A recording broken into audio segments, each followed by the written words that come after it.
Vamos a hablar de precios y de salarios, vamos a hablar de inflación y vamos a saludar para eso a Jorge Sola. Él es uno de los representantes de la CGT, es el secretario de prensa de la Confederación General de los Trabajadores y además es el secretario general del Sindicato del Seguro, que esta semana cerró una paritaria en un 37%. Jorge, ¿cómo estás? Buenas noches, aquí Martín Bustamante te saluda. Hola Martín, buenas noches, ¿cómo te va? Sí, solo aclararte en esto para que quede mejor Dale, la paritaria, ¿no? visto. La paritaria nuestra, Sí, sí. te iba a Nosotros preguntar desde hace 2 o 3 años venimos saliendo de la lógica de la paritaria anual y hemos dado en llamar una paritaria permanente y estamos cerrando siempre acuerdos salariales que van por tramos de 3 meses, 4. Sí. Este último es por 6 meses. En septiembre, Estos 37, exactamente, estos 37 puntos incluyen desde abril a septiembre, que sumado a lo que se había conseguido en el último tramo de la anterior negociación en febrero, da para los primeros 9 meses del 2022 un aumento salarial de alrededor del 47% y nos queda el último trimestre todavía para discutir. Así que bueno, aclarado eso, bien. es como estamos cerrando en seguros que, bueno, nos parece lo más adecuado en un ámbito en donde la inflación no solo es alta, sino que también es imprevisible, ¿no? Bien, Jorge, queda clara lo que estás contando con respecto a cómo es la negociación. Y en realidad te quería preguntar sobre todo este proceso que están llevando adelante ustedes y otros sindicatos a partir de la decisión del gobierno y el acuerdo para reabrir una cantidad de paritarias. Vamos a ver una placa para ver el punto de partida de las negociaciones. Vamos a ver la evolución del salario real desde noviembre de 2015 hasta la actualidad. Y allí podemos ver, tomando como referencia, si el salario fuera 100 en noviembre del 2015, ¿qué fue pasando? Primero con la gestión de Cambiemos hasta 2019, allí vemos cómo fue la caída, y qué pasó en estos 2 años del gobierno del Frente de Todos, ¿cierto? Tenemos una caída de alrededor del 20% en los salarios privados registrados, de un poco más, casi el 26% para los públicos, y ya nos vamos un poco más del 35% para los no registrados. Números que marcan, bueno, una situación de debilidad con respecto a cómo se inició. Este número, esta evolución, ¿se toma en cuenta a la hora de ir a una negociación, Jorge? Sí, porque lamentablemente a ver, primero digamos rescatar que la herramienta de la discusión paritaria para recomponer los salarios es fundamental y es una herramienta que ratificamos y validamos en cada momento. El problema que tiene la economía de la Argentina desde hace mucho más de 5 años, Sí. es que la inflación siempre termina siendo pagada mucho antes de los aumentos salariales, con lo cual siempre, y a eso hay que sumarle también la devaluación del peso. Bien. Entonces, por más que se acuerden paritarias que estén en orden al número inflacionario, siempre lo que termina sucediendo es que hay una pérdida del poder adquisitivo que está en los valores que recién mostrabas en el cuadro. Claro. Para eso, digamos, desde el año pasado, el gobierno nacional, a través de su propio presidente, instó a que los salarios empiecen a estar por encima de la inflación un par de puntos para ir recuperando esta caída que viene desde hace mucho más de un lustro. Bueno, en ese aspecto estamos tratando de llevar adelante cada una de las negociaciones en las actividades. Sí. Y sin dejar de recordar que pasamos por una pandemia donde muchas actividades tuvieron que defender puestos de trabajo antes que salarios. Luego empezamos a recuperar la posibilidad de discutir salarios y en ese ámbito me parece absolutamente importante que ahora los aumentos salariales empiecen a recuperarse por encima de la inflación, que tiene que ir a la baja y al contrario de los salarios ir a la alza. Esa sería la teoría a la que este giro de la rueda del círculo virtuoso de la economía, que es el consumo de los trabajadores, pueda generarse. Tenemos otro dato que me gustaría saber cómo lo conversan con las cámaras empresariales en el marco de las paritarias, y tiene que ver con la torta del crecimiento del país. Recordemos que el país creció un 10,3%, la economía, y esta es la diferencia a lo largo del tiempo también, desde el 2016 a la actualidad, sobre cómo se fue repartiendo esa riqueza que genera el país. Las ganancias empresariales alcanzaron un 54,3% durante 2021 y la participación del salario, los ingresos de los trabajadores, descendieron a un 43,1%. Es decir, el crecimiento económico de la economía argentina fue totalmente desigual y se fue invirtiendo en relación a cómo era, por ejemplo, en 2016, 2017, incluso durante los primeros años del gobierno de Macri. Fíjense, 2017 es cuando Macri gana, cuando Cambiemos, el entonces oficialismo, gana las elecciones de medio término. Allí lo estamos viendo, ese 51,8%, y cómo desde entonces, devaluación mediante, la corrida cambiaria, etcétera, comenzó a descender la participación del salario en el total de la riqueza, aumentó un poquito en 2020, producto también de los fuertes incentivos que hubo, y ya para 2021, producto del crecimiento, eso descendió de forma drástica. Este dato, esta información, ¿cómo se juega arriba de la mesa en el marco de los debates paritarios? Bueno, es la eterna puja entre el capital y el trabajo para que la distribución de la riqueza en la Argentina termine siendo lo más equitativa posible y que los trabajadores tengan la participación que merecen.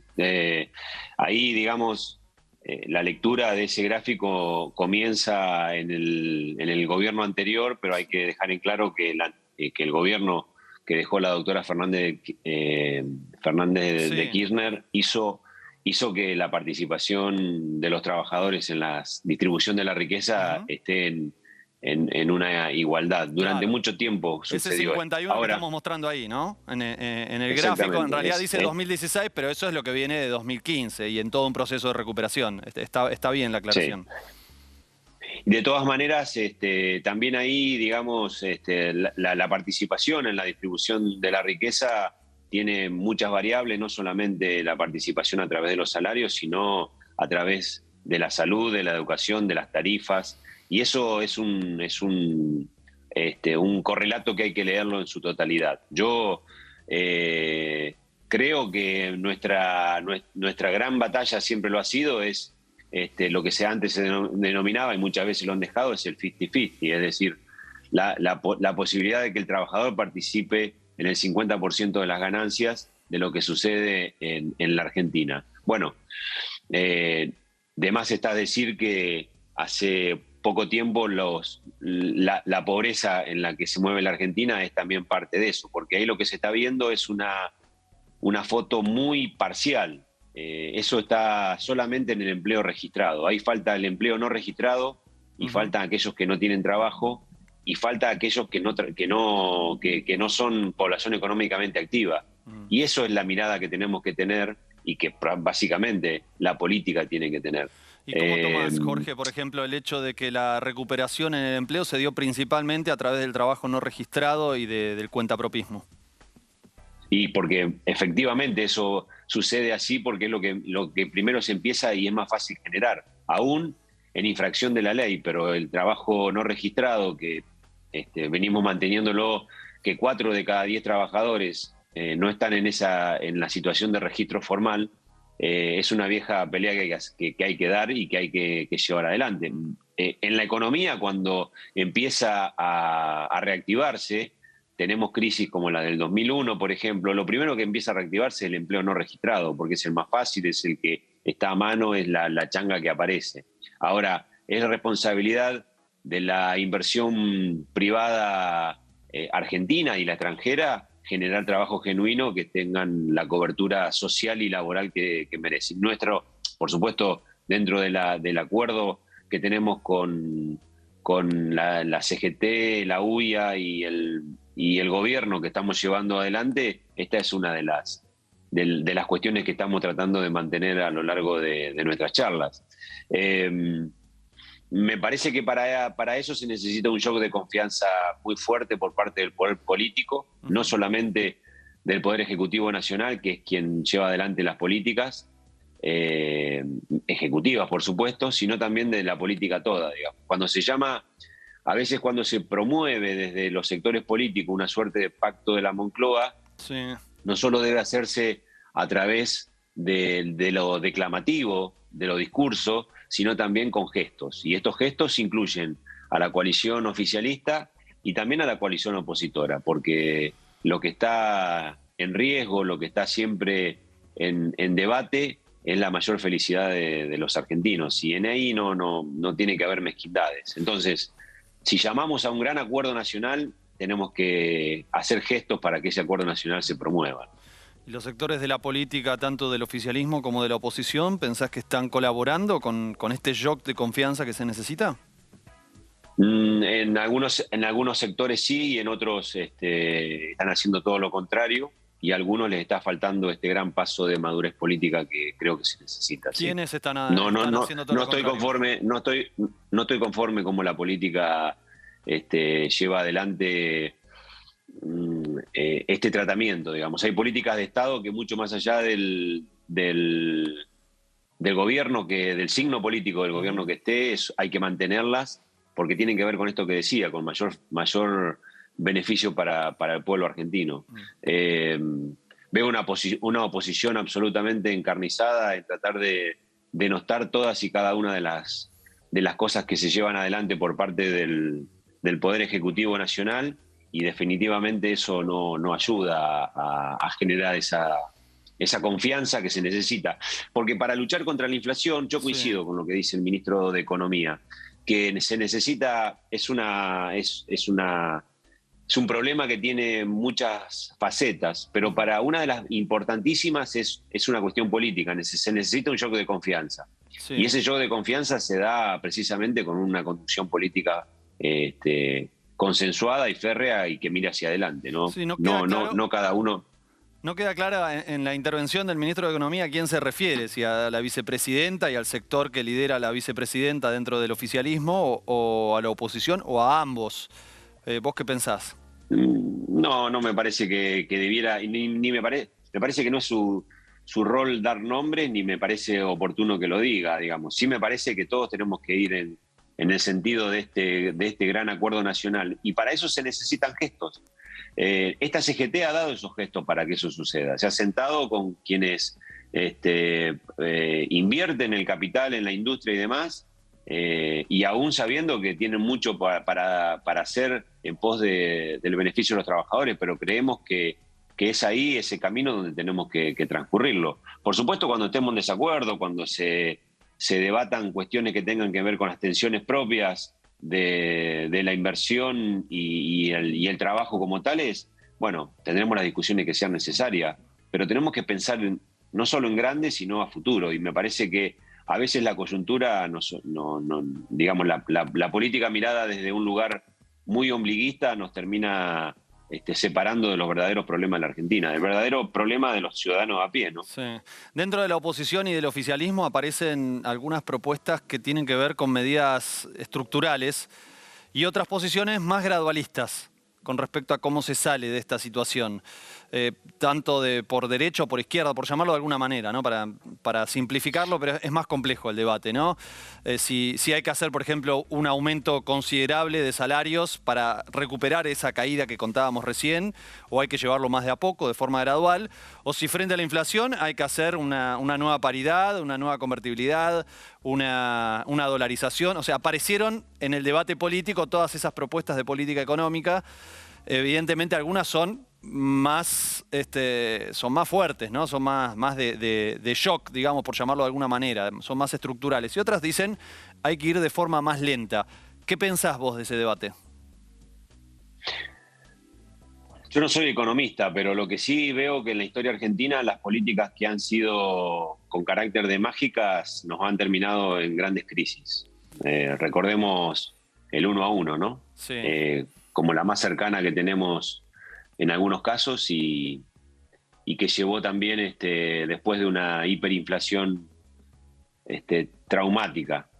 Yo creo que la inflación no es algo que se va a solucionar de un año para el otro. Creo que en realidad esto es una política de ir acomodando variables. El arreglo con el fondo permite que las inversiones extranjeras vengan, se necesita mayor consumo, se necesita mayor inversión y eso genera también ese shock de confianza. Aquí también hay mucho de aumento de precios de por sí las dudas. Sí. Y eso tiene que ver con la confianza que tiene alguien que vende hoy a 10 pesos y que no sabe si el mes que viene las tarifas eléctricas van a estar más caras, si la logística le va a salir más, si el marketing va a tener otro precio. Con lo cual, si vos me preguntás a mí, yo creo que lo que hay que hacer es ir viéndolo de a poco y tratando de que eso vaya en una caída constante y sostenible en el tiempo. Un aumento por decreto, como dejó trascender la vicepresidenta, como hizo Roberto Lavagna cuando era ministro de Economía. ¿Qué te parece? Están las paritarias. Roberto Lavagna, cuando era ministro de Economía, no estaban las paritarias en marcha. Las paritarias en marcha las puso el presidente Néstor Kirchner en el 2005. ¿Lo ves como una medida contrapuesta? No lo veo como que se puede lograr ese aumento grande en cada una de las paritarias. Si hay algún gremio que no lo puede hacer, digamos, en forma particular, deben ser los menos, pero la mayoría, sentado mano a mano con sus empresarios, puede lograr los aumentos salariales que tienen que ver con la actividad. No me parece que sean contrapuestas, sino que digo que la discusión salarial en la herramienta paritaria es la que va a sostener por siempre y que no va a dar inequidades, porque un bono puede ser importante para aquellos que tienen salarios bajos, pero es inequitativo para aquellos que tienen un salario un poco más alto. Entonces, en definitiva, vuelvo a insistir con esto, los aumentos porcentuales por sobre la inflación son los que tiene que tender cualquier negociación paritaria como herramienta que salvamos y que manifestamos como la mejor que tenemos para discutir esta situación. A tu entender, Jorge, ¿qué plazo sería razonable para recuperar el poder adquisitivo de 2015? No, es imposible saber eso. Yo creo que las paritarias... No, en tu opinión, vuelvo a insistir. No, es cierto. Pero es imposible saberlo porque ese dato que pones ahí deja afuera un montón de otras variables que tienen que ver, digamos, si comparamos, para ponerlo en el mismo gráfico que vos pusiste recién, si eso es solamente comparado con el crecimiento salarial, pero si a ese crecimiento salarial le sumamos que también hay subsidios en tarifas en muchos lugares del país y esos subsidios de tarifa tienden a desaparecer o a aumentar, definitivamente eso tiene que ver con la distribución de la riqueza. Cito ese ejemplo solamente como para que nos demos cuenta de que no es solamente algo que esté en manos... Exactamente, no. Me parece que va por ahí y eso tiene que ver también con la política. Podríamos incluir una cantidad de cosas que es cierto que aumentan el poder adquisitivo, está bien. No, claro, y que además, aumentan el poder adquisitivo porque hoy lo que está sucediendo es que la inflación media la última fue del 6,7, pero los alimentos, que es en lo que más gasta un trabajador, fue más. Entonces, ahí hay una pérdida del poder adquisitivo mayor aún que la inflación. Entonces, si nosotros acordamos aumentos salariales en línea con la inflación, gran parte del salario va a perder poder adquisitivo porque va derivado a productos que han tenido más aumento. Ahora, en el contexto de la inflación, Jorge, ¿vos pensás que hay un sector empresario que no quiere repartir esas ganancias que tuvo producto de la recuperación económica, que se la quiere quedar toda para sí mismo? Y eso. Sí, hay un sector que ha aumentado por las dudas, hay sectores que retienen la posibilidad de tener cada vez más ganancias. Acá, en la pandemia, se han hecho, no solo en la Argentina, en el mundo, los que más tenían hicieron mucha más plata que los que menos tenían, que perdieron el trabajo, que perdieron el empleo, que perdieron salario, que perdieron poder adquisitivo. Por lo tanto, digamos, y no estoy hablando de la pequeña y mediana empresa, estoy hablando de los grandes empresarios. Las pymes las han... peleado como podían. Y cuando hablo de las pymes, hablo de aquellas que tienen menos de 10 trabajadores, ¿no? Esas empresas, si no hubiera sido por la intervención del Estado argentino en plena pandemia, hoy ni siquiera estarían en vigencia. Han cerrado muchas, es cierto, en el mundo se han perdido puestos de trabajo, pero me parece muy importante resaltar que el pequeño giro que tuvo en plena pandemia el círculo económico, el circuito económico argentino ha sido porque el Estado inyectó muchísimo dinero. Claramente, dinero que fue de emisión, pero que si no hubiera estado eso, hoy estaríamos en peores condiciones. Por lo tanto, digo, me parece absolutamente necesario que quienes más dinero se hicieron o que quienes más dinero tengan empiecen a ver a futuro y a invertir en trabajo genuino ahora. Eso es empezar a distribuir la riqueza. Queda claro el planteo, Jorge. La verdad que es muy interesante esta charla. Te queremos agradecer muchísimo y te mandamos un gran saludo. Gracias a ustedes, que tengan unas felices Pascuas para todos. Muchas gracias. Igualmente, nosotros